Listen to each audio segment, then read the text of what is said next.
Indonesia merupakan salah satu negara di dunia yang menganut sistem demokrasi, di mana di dalamnya untuk menentukan calon pemimpin kita harus mengadakan pemilu atau pemilihan umum. Pemilu merupakan wujud nyata dari aksi demokrasi. Setiap warga negara memiliki hak untuk berpartisipasi dalam menentukan pemimpin bangsa.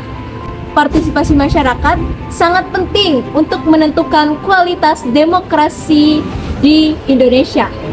Oleh karena itu, pemahaman mengenai pemilu perlu ditingkatkan terutama di kalangan masyarakat dan generasi muda di Indonesia sebagai penerus bangsa ke depannya. Pemilihan umum di Indonesia dinyatakan dalam pasal 22E Undang-Undang Dasar 1945. Dinyatakan bahwa pemilihan secara umum, jelas, adil, dan rahasia pada setiap 5 tahun sekali. Tujuan pemilu ini untuk memilih presiden, wakil presiden, DPD, DPR, dan DPRD untuk perwujudan rakyat. Adapun tujuan dan manfaat dari latar belakang tadi, yang pertama itu adalah tujuan. Tujuannya itu untuk mengetahui pandangan masyarakat tentang pemilihan umum di Indonesia. Yang kedua itu untuk memahami bahwa pentingnya partisipasi masyarakat untuk pemilihan umum. Yang ketiga, mengetahui dampak sosial dan politik di masyarakat tentang pemilu. Adapun manfaatnya, di mana manfaat yang pertama itu untuk menambah wawasan tentang demokrasi dan pemilihan umum di Indonesia. Yang kedua, itu adalah untuk meningkatkan kesadaran masyarakat tentang pemilihan umum. Yang ketiga, itu ada untuk menjadikan pembelajaran. Berikutnya adalah wawancara dari berbagai narasumber mengenai pemilu.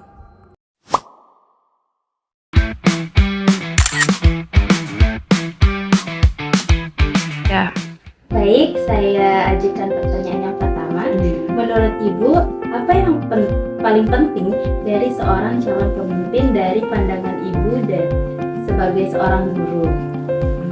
Kalau menurut saya, karena saya sebagai seorang guru ya, harapan kita barangkali semua guru itu mengharapkan presiden yang sangat berorientasi ya kepada bidang pendidikan, karena bidang pendidikan ini kan sebagai penerus anak bangsa. Nah itu kan kalau menurut saya itu yang aman lah, tetapi ini dari pihak guru kan, tidak tahu dari pihak yang lain saya tidak ngerti. Karena apa? Karena untuk pergantian pemimpin yang lebih lanjut itu kan diperlukan manusia yang sangat tangguh, intelek, ya kan, punya karakter yang bagus, ya itu. Nah, mungkin itu aja. Dari segi pendidikan berarti ya. Kita lanjut masih ada pertanyaan yang kedua. Menurut Ibu, apakah di lingkungan masyarakat ini masih terpengaruh oleh money politis? Itu menurut Ibu, pandangan Ibu seperti apa? Ini kalau saya kan bisa ngomong tapi tidak bisa membuktikan, tapi kabar-kabarnya ya, nah itu memang sangat mental sekali. Itu money politik masih jangankan di sekitar wilayah saya, masyarakat saya, mungkin di sana, di pulau lain ya, di provinsi lain itu juga sama aja, itu masih money politik. Iya.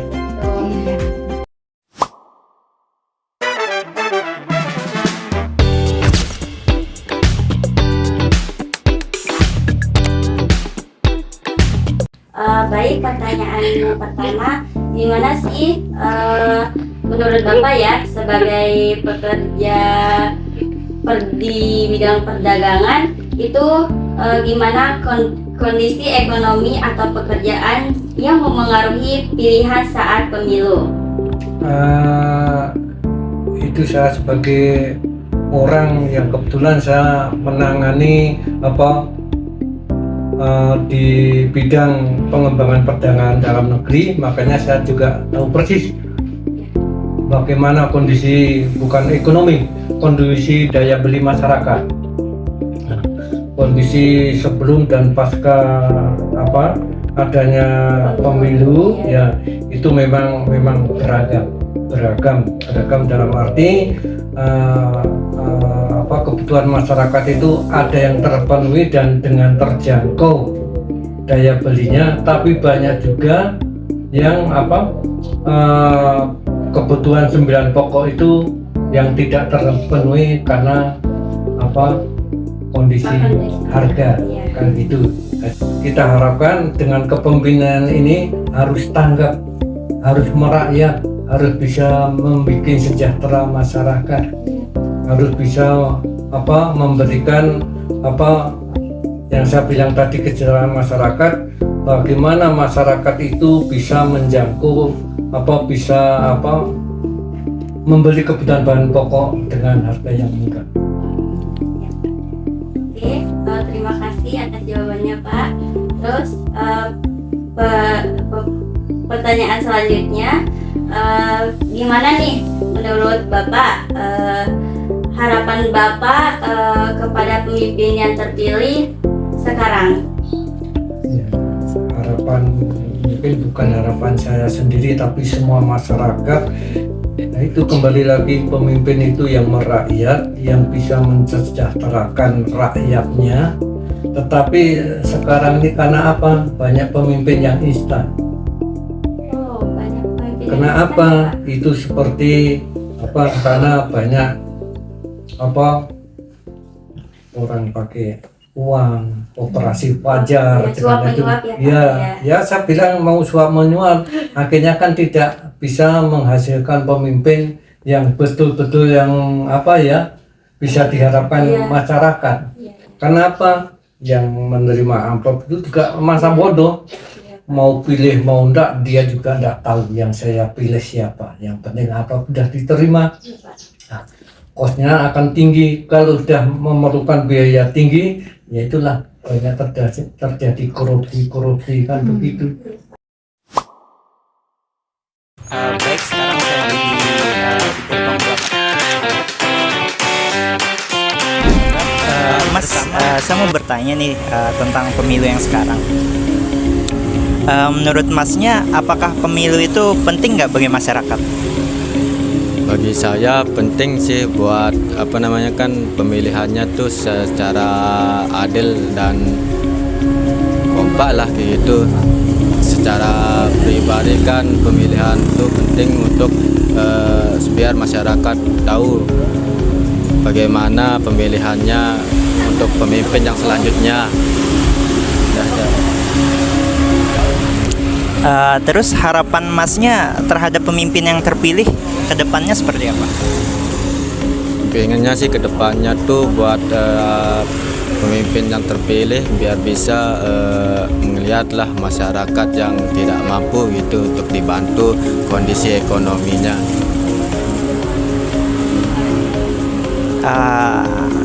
Dampak dan pengaruhnya terhadap pekerjaan Mas sekarang apa? Dampak untuk pekerjaan yang sekarang sih kelihatannya agak sulit ya untuk nyari kerja yang sekarang, karena banyak yang belum dapat kerja juga, persyaratannya juga sangat sulit, persaingannya juga banyak.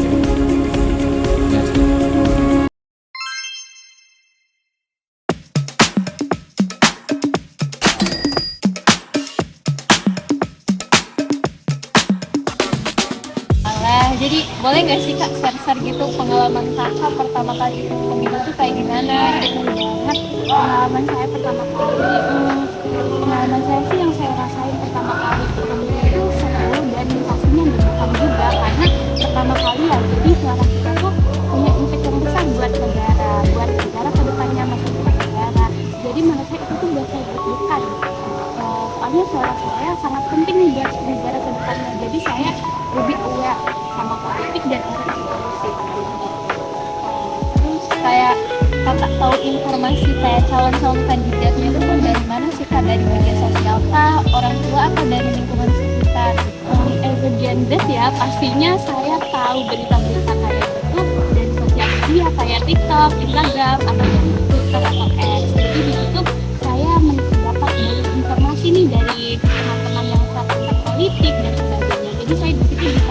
cuma bisa tahu informasinya, jadi bisa saling diskusi juga di sosial media. Jadi kakak ini pilih pemimpin itu berdasarkan apanya sih kak? Kalau saya ya memilih pemimpin untuk suatu negara, saya pastinya lihat dulu nih dari bagaimana cara mereka berpendapat, bagaimana visi-misinya, dan juga track record dari para pemimpin itu. Jadi saya memilih pemimpin bukan hanya ikut tren atau ikut-ikutan nih siapa yang lebih banyak pemilihnya atau siapa yang lagi ranking. Jadi saya memilih menurut yang saya pikir itu bisa baik bagi masyarakat, bukan hanya pembukaan tapi dia lebih peduli sama masyarakat. Terus kakak kan lihat dari informasinya dari media sosial kan nggak, tapi seringkali di media sosial itu seringkali menyebarkan hoax.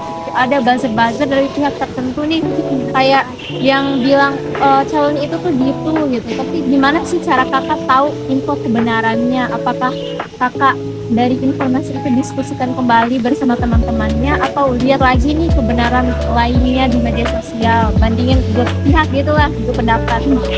Jadi ya karena banyak buzzer-buzzer itu menurut saya sangat berbahaya banget, apalagi untuk orang-orang yang sangat gampang terpengaruh dari informasi tersebut. Jadi saya sendiri kalau untuk informasi kayak gitu saya membandingkan dulu nih informasinya, apakah itu dari pihak yang sudah berpengalaman atau dari orang-orang yang hanya menyampaikan opini palsu semata. Jadi saya bandingkan dulu nih di sosial media apa saja informasi itu dan seberapa banyak nih orang-orang berpendapat juga tentang informasi tersebut. Selain itu saya juga berdiskusi dong tentunya dengan teman-teman saya maupun teman kuliah ataupun dari keluarga saya sendiri. Jadi saya tidak hanya terpacu dari informasi tersebut, jadi saya melihat informasi lainnya. Saya juga tidak terpengaruh nih dari informasi itu, apakah itu palsu atau tidak. Berarti dari katanya literasi digital itu sangat penting banget ya, apalagi untuk kita generasi muda ya sebagai pemimpin masa depan. Ya.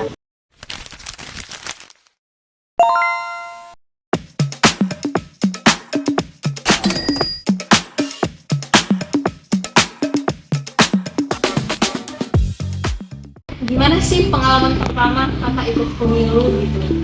Kalau pengalaman pertama itu pastinya deg-degan karena takut salah nyoblos gitu kan, apalagi takut kertasnya robek gitu. Terus rame banget, kayak harus pagi-pagi ke sana soalnya banyak yang antri gitu.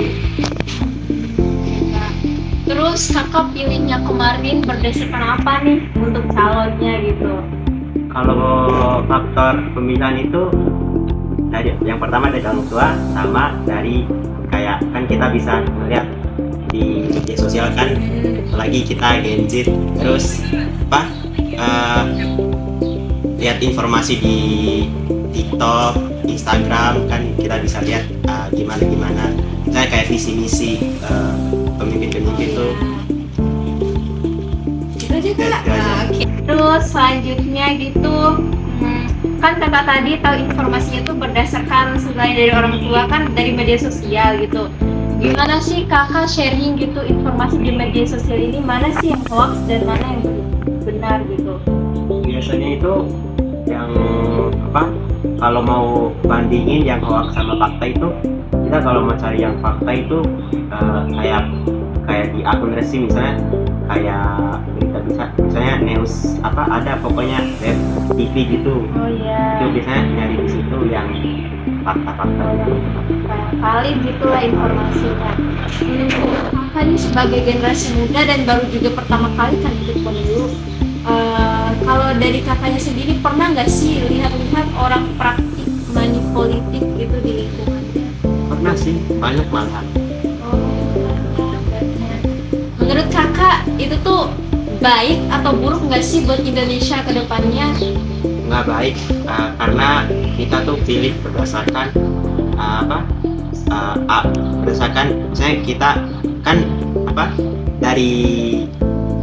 kita kan nyewa orang buat milih, nah itu aja udah kayak salah, terus dosa lagi. Ya, berarti itu nggak baik ya kak untuk Indonesia ke depannya. Berikutnya kesimpulan hasil wawancara dari kelima narasumber. Pemilihan umum merupakan sarana demokrasi yang sangat penting di Indonesia. Melalui pemilu, masyarakat dapat menentukan pemimpin secara adil dan demokratis. Partisipasi masyarakat sangat diperlukan agar tercipta pemerintahan yang baik dan sesuai dengan harapan rakyat. Oleh sebab itu, kesadaran dalam menggunakan hak pilih perlu terus ditingkatkan. Berdasarkan hasil wawancara dari berbagai narasumber, dapat diketahui bahwa pemilu memiliki pengaruh yang sangat besar di kehidupan masyarakat. Adapun dampak yang diketahui, yang pertama adalah menentukan arah tumbuh dan pembangunan negara. Yang kedua, memunculkan kesadaran akan demokrasi di kalangan masyarakat. Dan yang ketiga adalah dapat memunculkan perbedaan pendapat di lingkungan sosial. Lalu, bagaimana solusi dari dampak tersebut akan kita kupas di video selanjutnya. Solusinya, meningkatkan pendidikan politik kepada masyarakat, mengajak generasi muda untuk aktif dalam menggunakan hak pilih, tetap menjaga persatuan meskipun memiliki pilihan berbeda, dan memilih berdasarkan visi, misi, dan kemampuan.